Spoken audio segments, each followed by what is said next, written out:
తిరుమల తిరుపతి వెళ్లేటప్పుడు ఈ టెంపుల్స్ ని తప్పకుండా సందర్శించండి. తీర్థయాత్ర ఎపిసోడ్ 2. మొదటిది ఖచ్చితంగా శ్రీ వెంకటేశ్వర స్వామి వారి ఆలయం అండ్ రెండవది శ్రీ వరాహ స్వామి వారి ఆలయం. మూడోది కపిల తీర్థం, ఇక్కడ జలపాతం చాలా అందంగా ఉంటుంది. అండ్ నాలుగోది ఇస్కాన్ టెంపుల్. ఐదవది గోవిందరాజ స్వామి వారి టెంపుల్, ఇది స్వామివారి అన్నగారి టెంపుల్.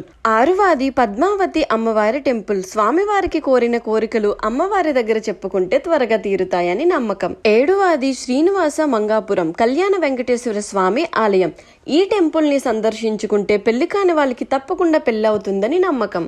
ఎనిమిదవది శ్రీకాళహస్తి టెంపుల్, ఇది అత్యంత పవిత్రమైన ప్రదేశం, తిరుపతి నుంచి 42 కిలోమీటర్ల డిస్టెన్స్ లో ఉంటుంది. తొమ్మిదవది కాణిపాకం టెంపుల్, ఇది తిరుపతి నుంచి 75 కిలోమీటర్ల దూరంలో ఉంటుంది.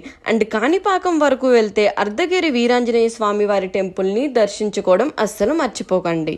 ఈ రీల్ ని సేవ్ చేసుకుని మీ ఫ్రెండ్స్ అండ్ ఫ్యామిలీకి షేర్ చేయండి. అండ్ ఎపిసోడ్ 3 లో మళ్ళీ కలుద్దాం. Follow vibe by Deepu for more.